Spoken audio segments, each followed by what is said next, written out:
Thank you so much to Ms. Vinita Bali to give us a great overview through the keynote. Smart protein is a key pillar of how we will nourish future populations. On day one, we dove deep into the state of the industry, celebrating wins and diving deep into the challenges and roadblocks that we need to overcome to unlock its full potential as an industry.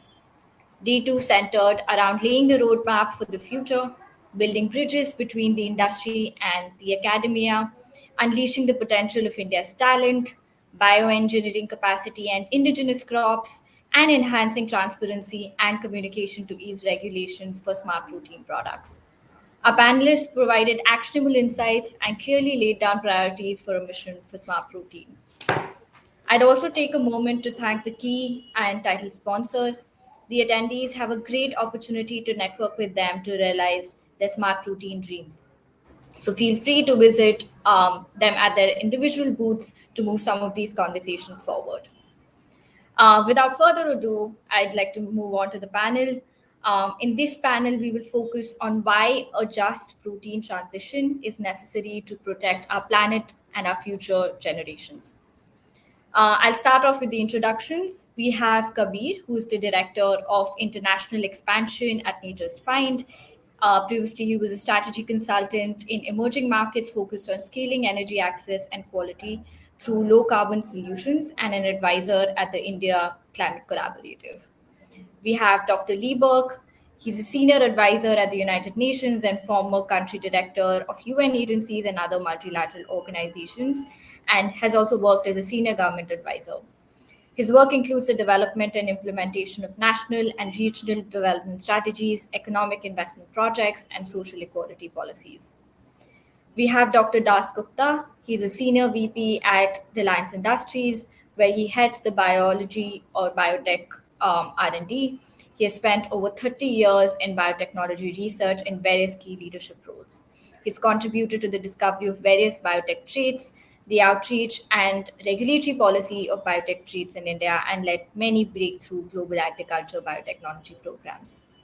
Welcome all of you to this panel. We're really glad to have you here. The panel today would focus on what the initial promise of smart protein has been to offer the alternative to burgers and sausages in the West. We believe hugely now in its potential to address major food security issues across the socio-economic pyramid, and particularly in regions like South Asia. This panel will focus on these issues and how they intersect with poverty alleviation and nutrition security, and what interventions can help smart proteins proliferation through society writ large. We really can't get away from the fact that a lot of these issues are interrelated. So when we're talking about nutrition, we're talking about farmer welfare, we're talking about climate, we will see that all of these conversations today will tie in together. So we really can't decouple all of these things and talk about one thing in isolation. And we're just setting this context here so you're prepared for that as we weave in throughout the day. So without further ado, I'd like to start off with the questions. We'll have a round of questions about what each of you do. We'll start off with Dr. Lieberg. Dr. Lieberg, at the United Nations, and particularly at the Food and Agriculture Organization, you've been supporting the needed gradual change towards sustainable and more just living and production systems for many years and in different contexts. Would you please give us some insight into your work and why you feel alternative proteins are a fundamental piece of this change?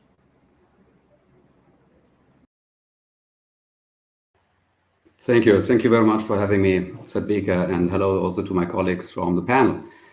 I think it's a great pleasure to be with GF.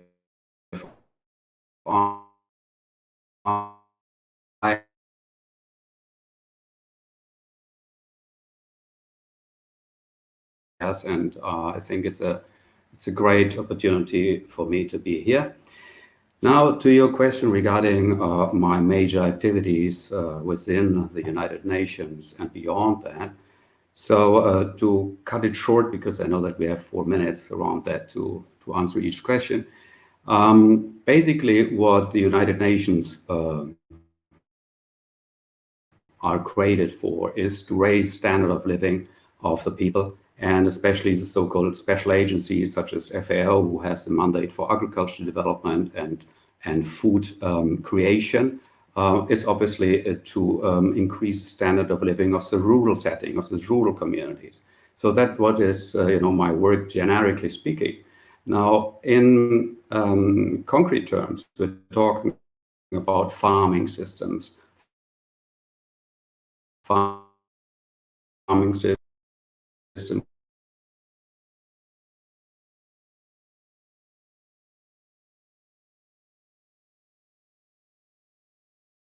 like territories. Now, is to increase the access of to food and to uh,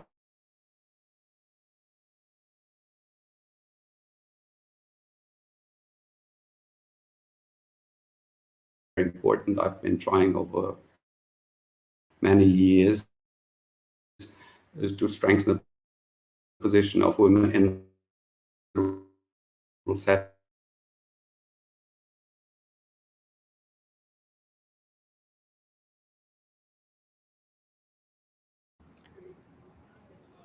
Sorry, Dr. Lieberg, I think we're losing you in between. Um, I, it might have something to do with your connection. So, okay, is this While you maybe because fix of the that, microphone or? no, I think it's a connection thing. While you fix that, I can also let's try just, without. Can you hear me better now? yes, slightly better. Yeah. Hello? Yes, please go ahead. Okay, let me just increase in the volume so I can hear you better. So now you can hear me better? Yes, Okay. go ahead. All right. So I don't know what you could hear from what I said. Cut it short, basically, to raise the capacity of farming communities in terms of improving their livelihoods. This is the major goal of my work for many decades now.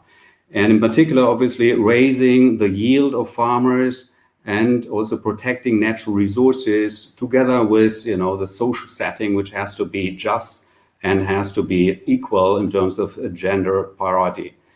Now, what is important also in the context of all protein? I think this is a breakthrough. No matter what it may take in terms of time, in terms of resources, I think it's not over exaggerating.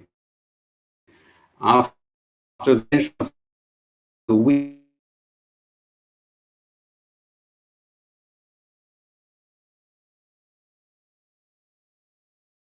our planet. And I believe in terms of the well-being of people in the rural setting, alternatives in protein, which are beyond the meat and the animal basis, is a great opportunity also to diversify economies so that people belong to different kinds of economic settings and not only anymore to the purely production-related setting of rural communities.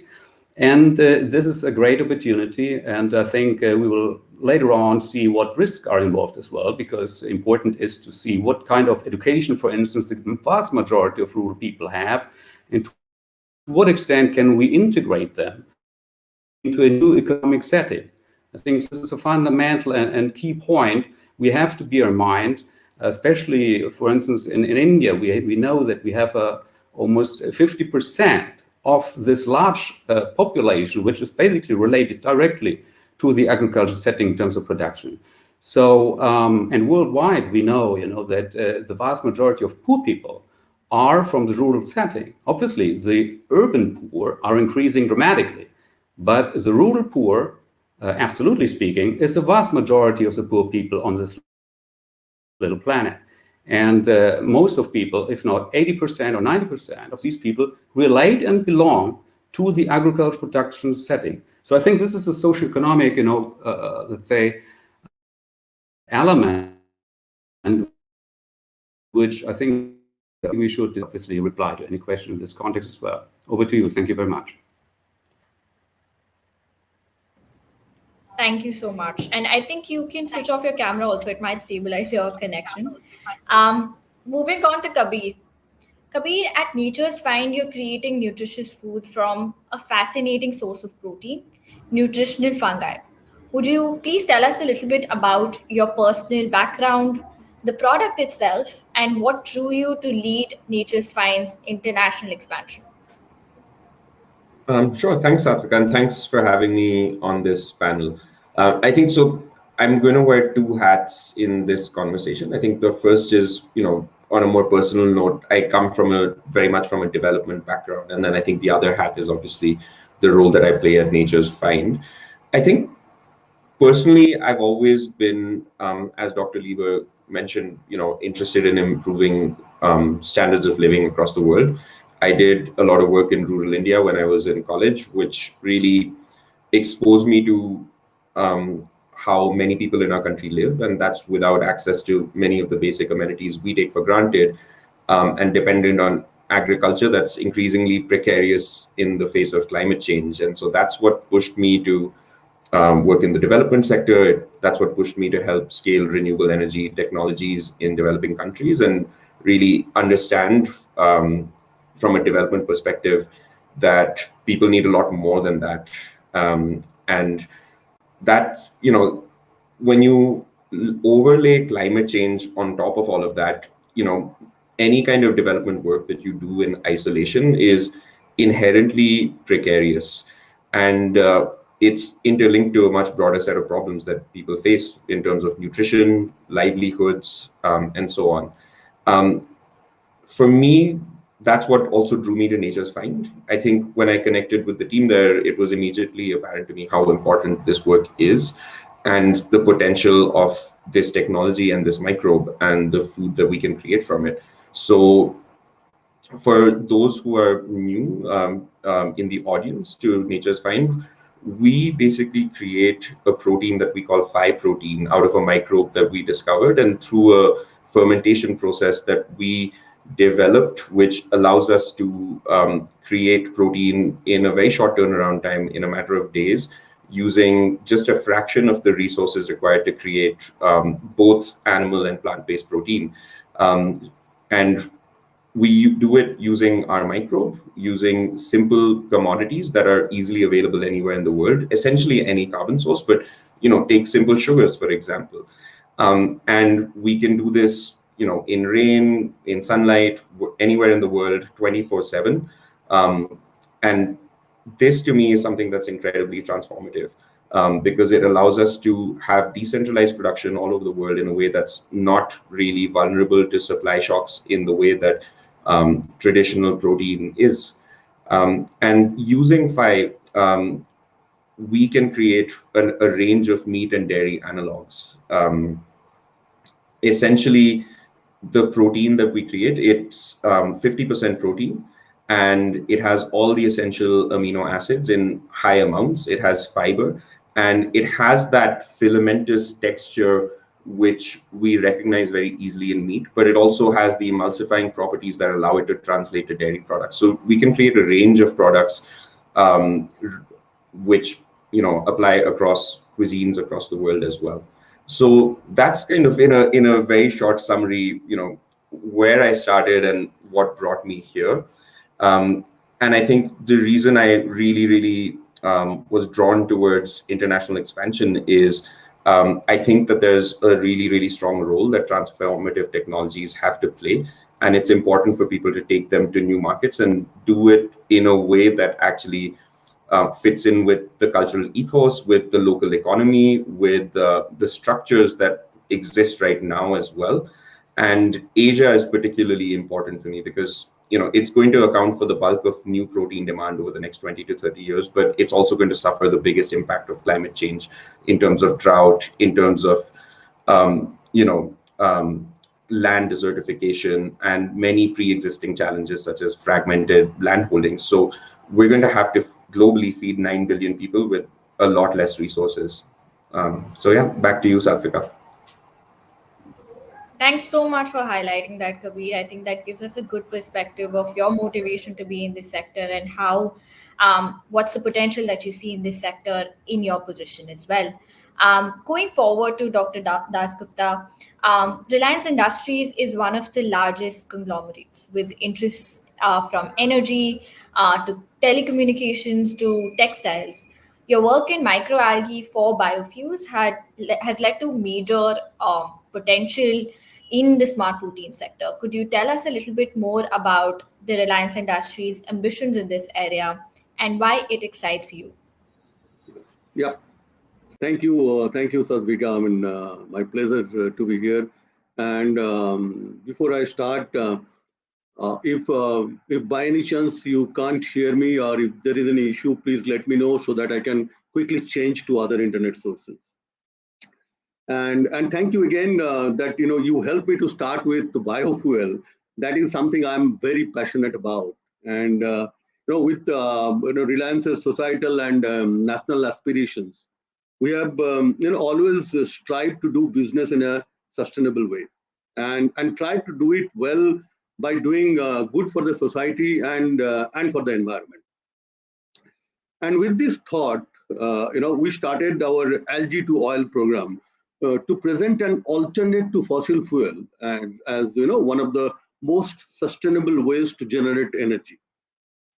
And with a very competitive price point challenges, it was really an uphill task, and that would require consistent focus, effort, and huge innovative leaps to bring about parity to fossil fuel. And I, of course, take pride to be associated with this Herculean effort.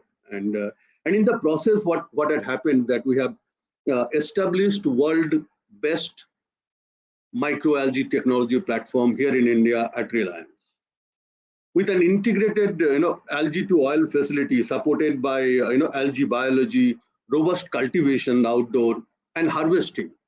And harvesting is one of the critical component, as some of you might have seen algae like green color dilute solution, okay, and getting that biomass from that huge water is always been a challenge.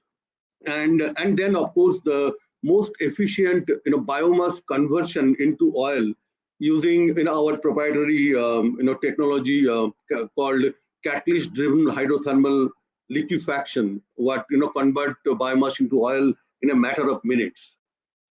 And we have not only demonstrated algae technology at a scale, but as a part of this biofuel program, but also overcome one of the most critical pain points to this technology, which is continuous cultivation of algae outdoor, uh, microalgae outdoor. As typically when you grow outdoor, it crashes pretty soon. And this impact motivated us to diversify ourselves into many different opportunities, including food, feed, nutrition, and materials. Okay, using microalgae as a platform. And we have identified algae strains packed with protein and nutrients, and that offer us one of the best and most sustainable alternate protein ingredient choices. And our development so far in algae protein made us to believe that we should be pretty soon able to develop this and help integrating into the Indian diets in different forms, be it in as protein drinks, alternate meat, or other protein fortified food. And that could be one single reason that would keep me excited. But sustainability could be of course another factor that keeps me motivated. If you just take the example of algae protein replacing conventional meat, and compared to chicken, pork, and beef, which emits 7 kilo to 60 kilogram of carbon dioxide per kilo of meat.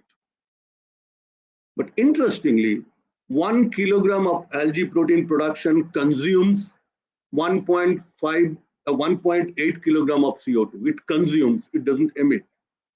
So, Satvika, I mean, these are in brief our aspirations that keep me going. Thanks so much for laying down the industry point of view here as well. Let's really dive into the challenge here. Dr. Lieberg's smart routine is at the moment focused on technology development because that's where the global industry is. If these foods are going to graduate from transformative technology to being able to proliferate through society at all socio-economic levels, though there's plenty of work to be done. What really needs to happen to make this a reality?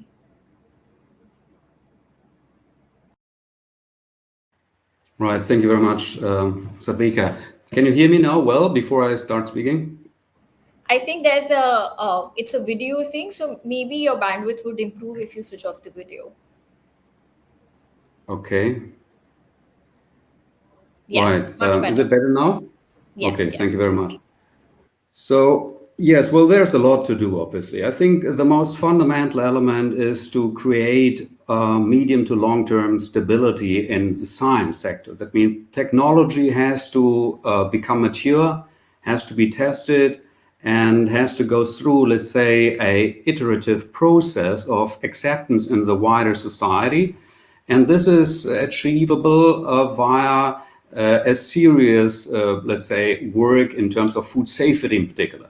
I think food safety is a fundamental element which this new technology has always to keep in mind and has to be put as a priority overall. Secondly, I think it is important to always highlight in the public and towards policymakers, governments, and obviously the industry, but also in particular to the ordinary families out there, the benefits to human health, the benefits to the environment, and the benefits as well, and we have to name it as well, to the ethics of our behavior on this planet towards other animals, other humans, and other animal species. Thirdly, I think fundamental is education. I think education is an element which I think will basically provide the path forward for generation. That means to learn how we can produce food without basically disturbing too much the environment, our nature, the planet, the natural resources in particular, water, the vegetation cover, etc., etc. This is something which should become compulsory from the kindergarten up to university, regardless what type of, let's say, specialization the individual takes, be it, in high school or being university. I think this element, which should always be present, has to receive much more importance to defining, for instance, curricula in the education sector. It is a fundamental element. Also important is obviously to, and I think Kabir mentioned this in a different context, but it's important, traditions, traditions of different ethnic minorities as well, but also different, cultural backgrounds which have been formed over hundreds of years. And obviously the people we see today on the screen and which we saw yesterday, for instance, are fundamentally important for the evolution of our societies, but they are not yet representatives of the large majority of the planetary inhabitants. So those people are the people we have to basically achieve in terms of getting them on board. And this is why it is a much wider work than just looking into the technology. The wider work consists, as I said, to go into education from elementary to university and make sure that we overcome a centuries-old tradition of producing food, basically exploiting our own habitat. Another element which is important to keep in mind is online and digitalization. I think this is fundamental as well. We have, I've seen it within FAO, but also in other work I've been doing. Digitalization is reaching more and more further and further into the most remotest areas of this planet. So it becomes less and less an access of, let's say, technological elements or barriers. It is more and more used by the youth. It is more and more used in very remote areas, as I said before. So we should take advantage of that. That means that also education should use these means in the rural settings where, for instance, the schools do not have the resources, do not have the professors, the teachers with this type of skills to bring the messages forward. It's fundamental. Lastly, in terms of the education, the consumers, we need to basically come forward with highlighting as I said before, the benefits to the consumers by changing gradually into a different kind of consumption pattern. And we have been doing this, or trying, or I have been doing it together with FAO, but also together with UNESCO, in order to basically highlight the need for curricular development in where alternative proteins and different, more sustainable and just production and food systems are promoted. Secondly, the socio-economic context. I think this is very much important, that we have to overcome, for instance, some skeptical view as well on technology enterprises. I'm a very frank person. We have always to look beyond our own desk and see how, for instance, young people in classrooms or even people who are not related to our professions think about technological firms. We all know Tesla, we know Facebook, etc., etc. So these are fundamental players of this world. But we should never forget that out there are millions of people who are very skeptical about the influence of these type of conglomerates on human mind, on human attitudes, and on human happiness. So these elements are not so far away from what we are trying to discuss today. But it's important that we do not create an industry which is apart from, let's say, the masses in terms of accessibility and acceptability. We have to basically diffuse fears of maybe being imposed some new patterns of consumption or production. Another element is obviously women group, as I said before, and farmers group. Now, in terms of farmers groups, this is fundamental. I think it will be very, very difficult, especially in countries such as India, where although the agriculture is only having 16% of the GDP, it is by and large the highest employment sector of India.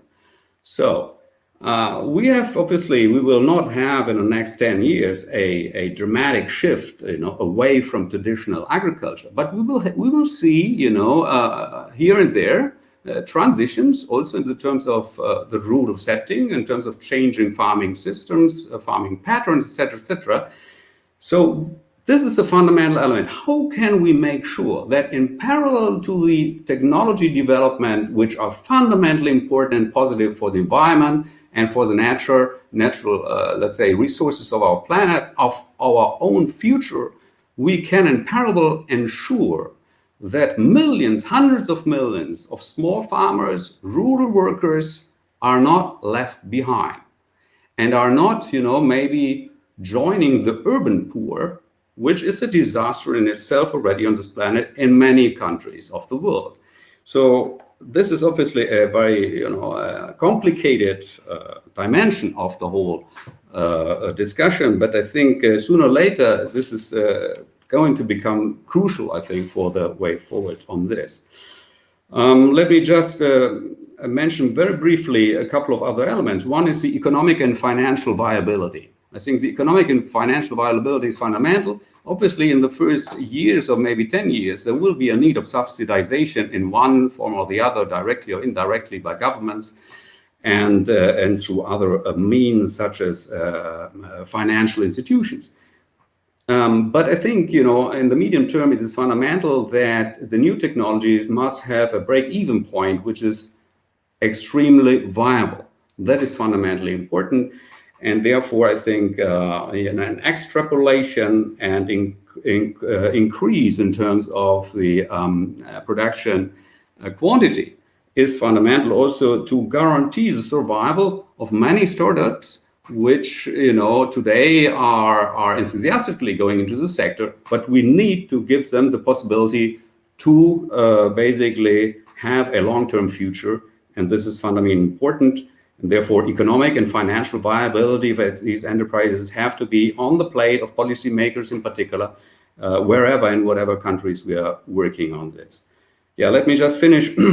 One last thought on this context, obviously, is the value chain, the overall value chain. We should never forget that we're talking about, a huge number of different persons involved in the whole sector. It's not only the production of these alternative proteins, it is the transportation, it is the education, as I said before, it's the financial sector, it is the food security sector, it is restaurants, it is retailers, wholesalers, etc., etc. So we have to maybe create an institution, if there isn't one, that looks very seriously into a value chain analysis, for the long-term benefit of this sector for the globe. So this is why I'm always in favor of multilateral international approaches towards joining forces wherever it might need.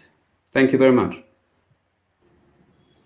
Thanks so much, Dr. Lieberg, for the comprehensive landscaping and also laying down, in a sense, what the roadmap could look like. Couldn't agree with you more. I think we need, in order for this technology to percolate across all levels of the socioeconomic pyramid, we need to ensure that there is adequate support that goes in to ensure that the cost goes down. It's available in formats that's accessible to all kinds of populations, and also we're delivering it through distribution channels that also increase the accessibility of these products and make it a ubiquitous product as well. So there's a lot more that needs to be done to ensure that there's funding going in, government steps in to ensure that it supplements the private capital that goes in and ensure that the subsidization works as well in its favor. So thanks for that. I'll move on to Dr. Dasgupta now.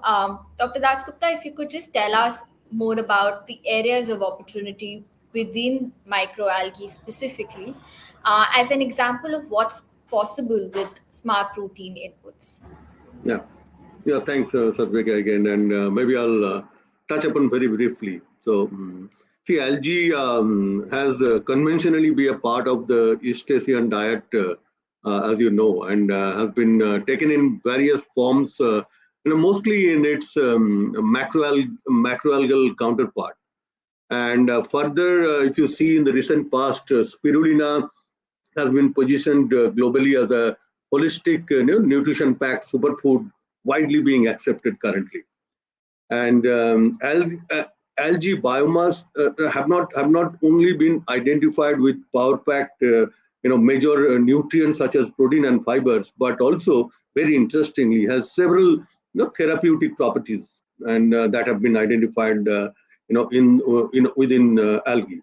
And with the developments in algae technology around algae cultivation and biomass management, as I was indicating earlier, so we at Reliance we have actually broken the ceilings of scale and economics, and conventionally typically thought around algae cultivation.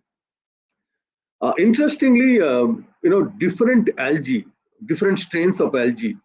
It's a very important point. It actually offers many different opportunities for a range of food products and ingredients in terms of nutrition, in terms of taste, color, smell, depending on one's choice of using algae protein for different uses, like for alternate meat, what kind of meat you want you want to make, what kind of smell and color you want, fish, even for diversified fish into prawns, and a strategic bioprospecting of algae strains is a real wealth, waiting to be leveraged fully, especially in India. India is a place where you have all those availability of diverse algal strains. Number one, and number two is India is one of the best place in this globe to grow algae, so it has to be leveraged completely. And with its high protein content, that therapeutic properties, it's kind of a ready ingredient to the health drink segment. But we at Reliance, we have achieved good successes in taking this protein to be a meat substitute formulation as a chicken and fish substitute as well, in terms of textures. And it's also easily amenable for different bakery applications. And we are also examining the potential in many different Indian and Oriental food cuisines as well. And we have and we knew that these are the kind of things you cannot do it alone by yourself. So we have developed academics and industry collaborations to address the development holistically, and integrated the right partners at the very beginning to have comprehensive output. And further, this work has not only got our internal stakeholders excited because of all these opportunities, but also generated interest among many external investors. So it looks pretty exciting. Over to you, Sarvika. Thank you so much. I think I'd just like to add in here that it's great that a company like Reliance is looking at this more closely, has identified the potential, and considering, at least for, when we look at algae broadly, there's a long coastline that India has. There's an ocean of opportunity that we have waiting for us here. And we at GFI India, in recognition of that, have also worked on and published an in-depth study on the technological applications of algal-based proteins in alternative protein modalities. We found that the scope to exploit the metabolic properties from different species of algae is actually quite immense in India. And given the diversity of algae species, and that we have that 8,100 kilometer long coastline, there's a lot of learnings that we can leverage, even from the story of biofuels and all of the things that you mentioned. I'd like to move on to Kabir now. Nature's Fynd has a major focus on technological development too. And I really would want to focus in and zoom in on that before we move on to how it really gets into the market. Um, we're working at JFI India, also we're working on the use of fungi in alternative protein modalities, and we're reviewing what are the science, business, and policy aspects of it. From you specifically, I would like you to, shed light on nutritional fungi, phi protein that you are working on, how it was discovered, and the opportunities to make great food products that can reach everybody using biomass fermentation technology as a food production platform. Sure, Satvika, thanks for that. So I think, if you, from one perspective, the story of humankind is also a story of nutritional challenges, right? As population grew, we've always had to find ways to feed ourselves under what seemed at that time to be unfavorable circumstances through, environmental changes, constraints in resources, and a lot more. But in each case, we've overcome those obstacles through human ingenuity, through technology, and also understanding the bounty of nature. And so at Nature's Fynd, I think we believe we've unlocked the next era in that.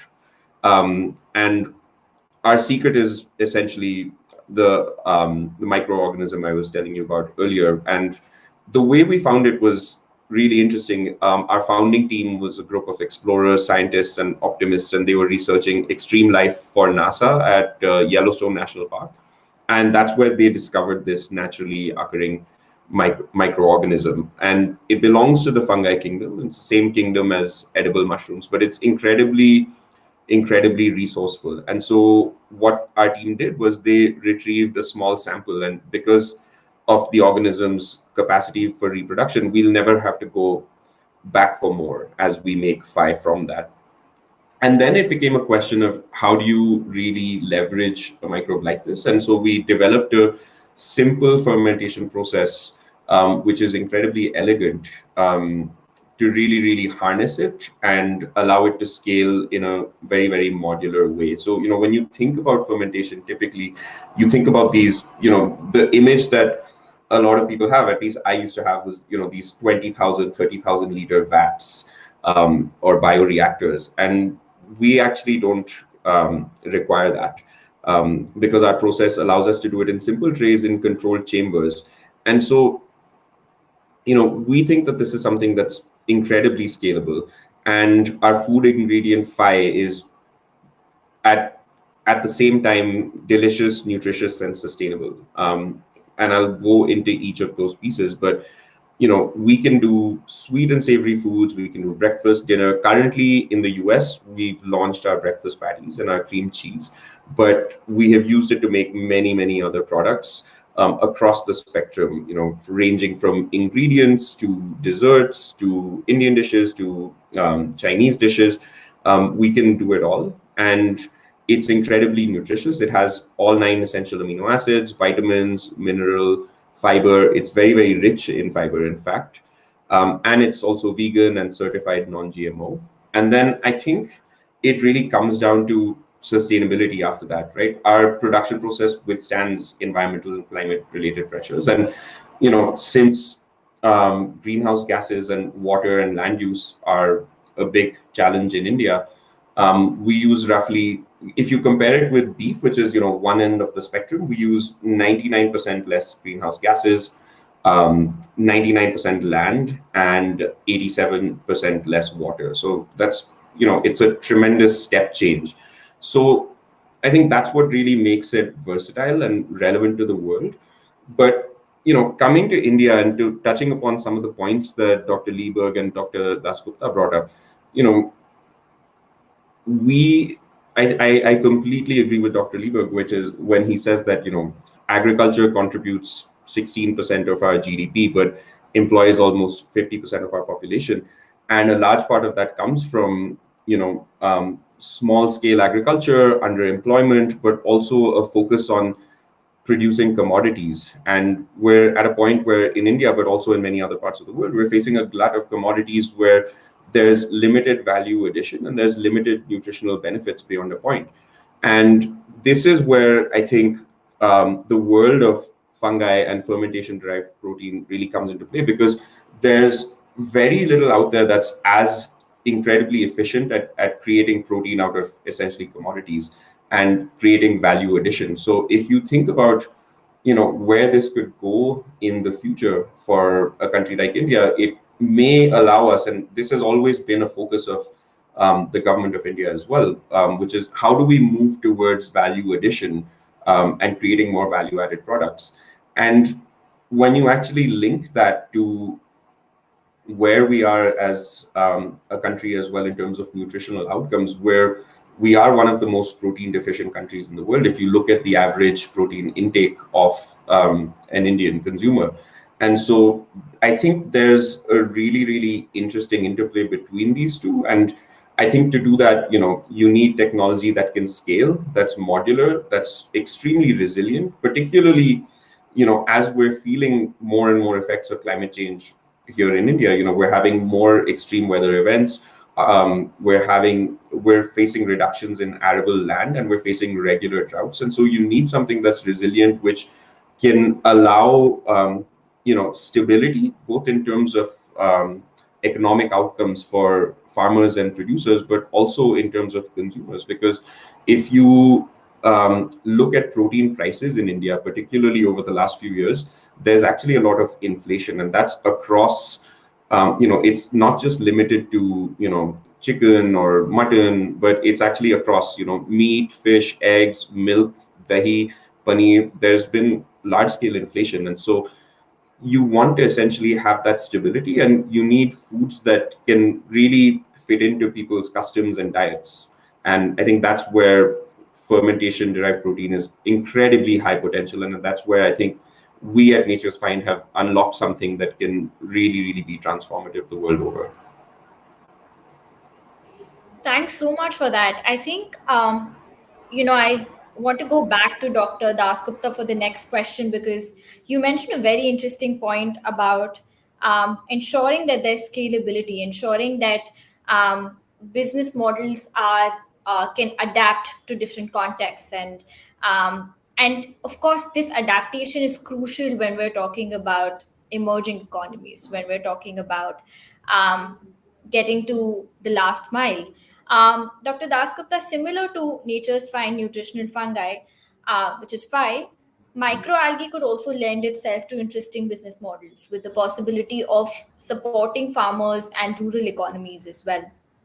But ultimately, cost will be extremely important in getting to the mass market and impacting nutrition at scale. As an R&D leader, you've seen that biofuels have been impacted by the pressures of costs in terms of getting out to market. What would you say is that playbook for ensuring microalgae and other such transformative ingredients in food applications can scale up rapidly? Yeah. No. I mean, great point. As and not just great point. I think is the most important one, especially the when you are talking about cost. What I feel that whatever great a technology or a product could be, the real success lies on the ability of the last man of this earth to access and get the benefit of it. Otherwise, there is no meaning of doing any technologies. And cost could be the single most important factor to make this transformation real and sustainable. Very clear. Now, for us, we have been acutely aware of the cost implications of production, and that has always influenced our core philosophy as how we design our processes. Interestingly, as you indicated, as our journey in algae began with commodities like fuel, where the cost challenges are like multiple times higher than relatively higher value products like alternate protein. And so we were cost conscious in every step of the process. Secondly, we believe when you take things, when you move to the mission mode, okay, you can bring cost down drastically. You can take our own example, Reliance's own example of Geo and its penetration and reach to the masses as we move to the mission mode. You can take another great example from the life science industry, which is genome sequencing. And at the beginning of this millennium, just 20 years back, the cost of genome sequence was $100 million per genome, almost $100 million. And today you can do it at a price less than $1,000. Now, we expect a similar trend in alternate protein or food sector as well. But it's not just the scale. In addition to scale, what it takes is continued innovation and optimization at every stages of the process through complementing partnership and collaboration. Again, I'm repeating that you cannot do just by yourself. And I could clearly see that is already happening in this sector. Big food and food ingredient businesses are partnering with small startups, resulting faster innovation, optimization, and adoption. Coming back to algae protein, and that's also cost is very important factor, but we started talking about sustainability, right? And for algae protein, as I was hinting, is the sustainable nature of its production. We grow algae. You'd be happy to know, absolutely in seawater. We don't use any fresh water. And even as we grow algae in large open ponds, the generally loss of water would happen from evaporation, right? As they are under sunlight. That is also managed by adding seawater, and this makes the salt concentration even higher and very challenging, right? So, but the strain what we use can withstand this variability of salt concentration without a compromise on productivity. So basically, what it takes to make this protein is number one, non-arable land, carbon dioxide, sunlight, and seawater, no fresh water. And the protein technology and science, around it has actually, evolved tremendously in the recent past.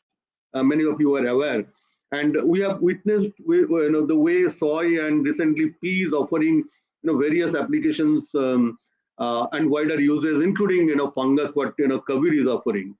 So we plan to use the similar path, but a shortened timeline, okay, using the prevalent knowledge, what is existing, appropriate partnership, and an interesting thing what we are applying now, our indigenous artificial intelligence based machine learning to improve the functional and organoleptic properties of our product. So I believe things are looking quite encouraging at this moment, Satvika. That I would say. There are challenges, but it looks pretty exciting. We can do it together.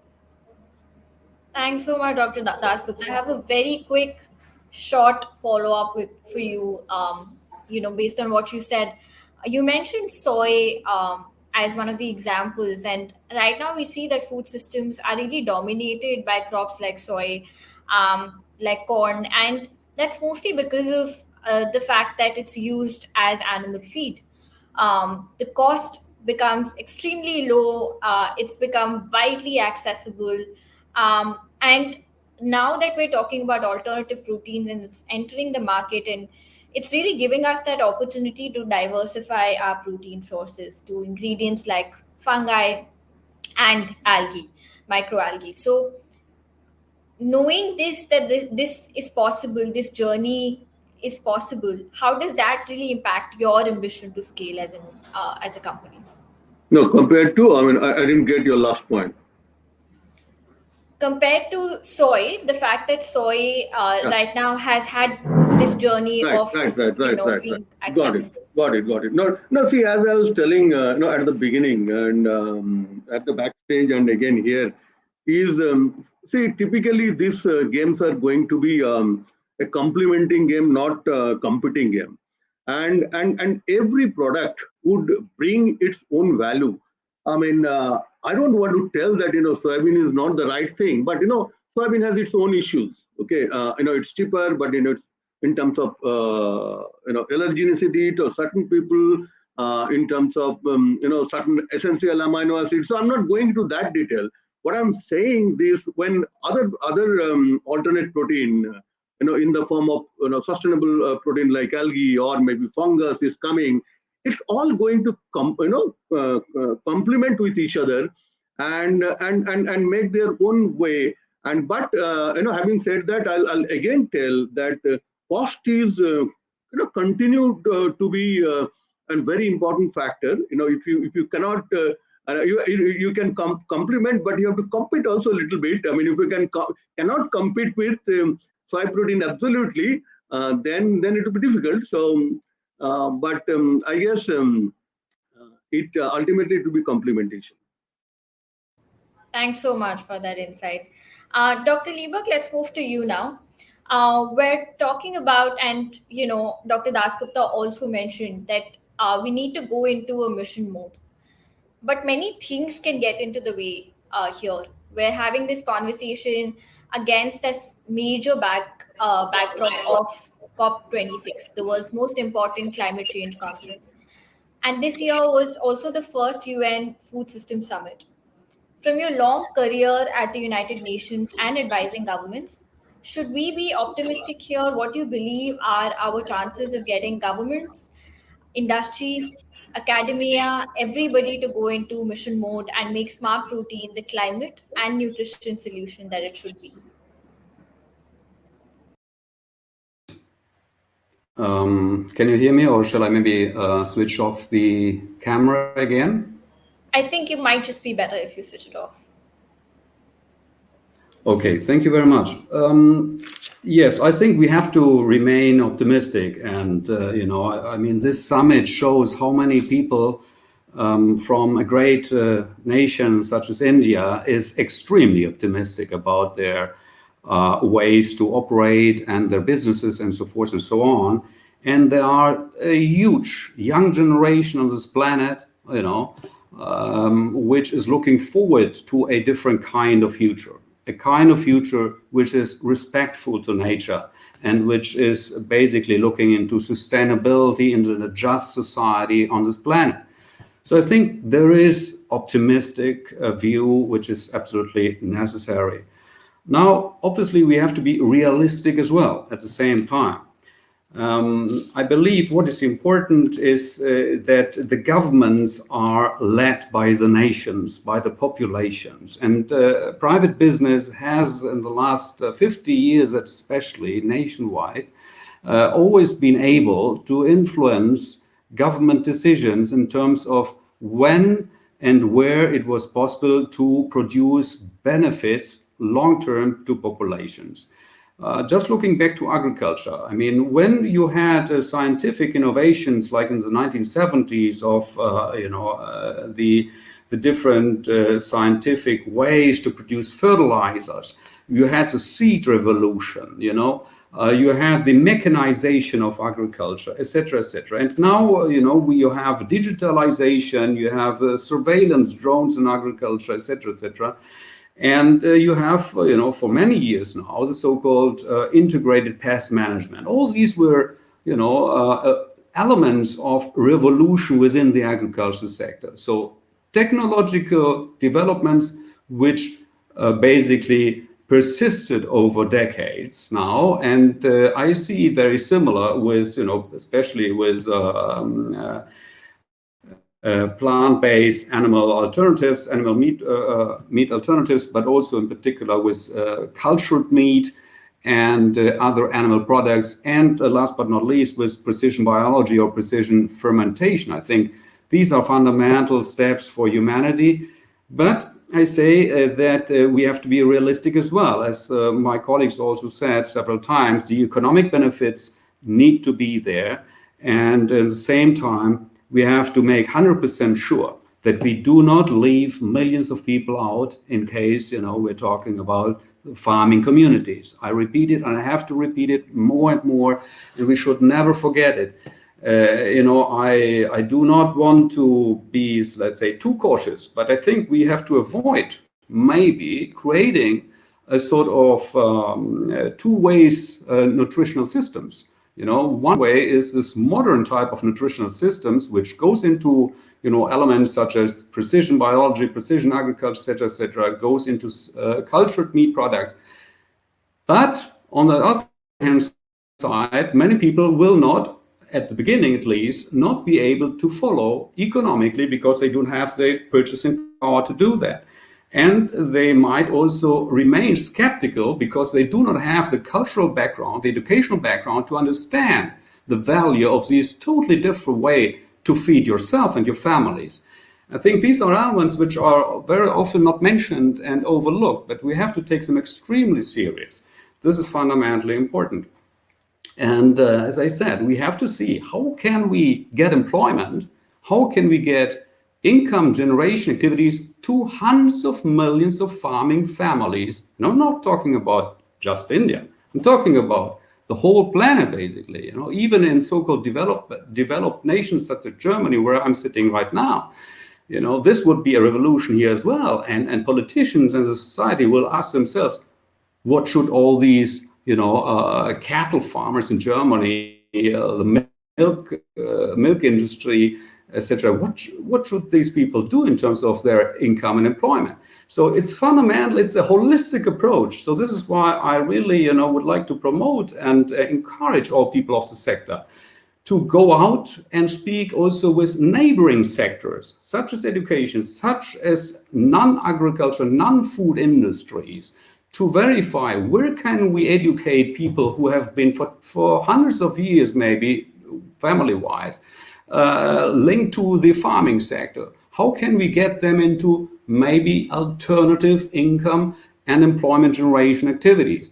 This is a fundamental, maybe the most challenging, element in this whole history.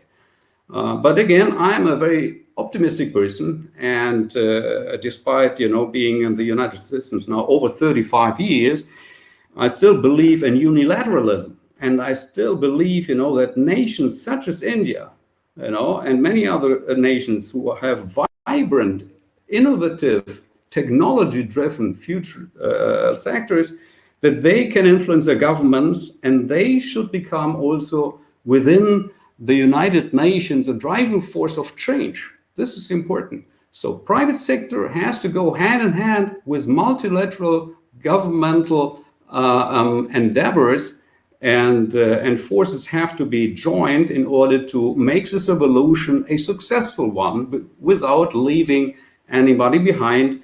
And beyond, protecting our nature, we need to live in a capitalist world where people are bound to create their income from some kind of activities.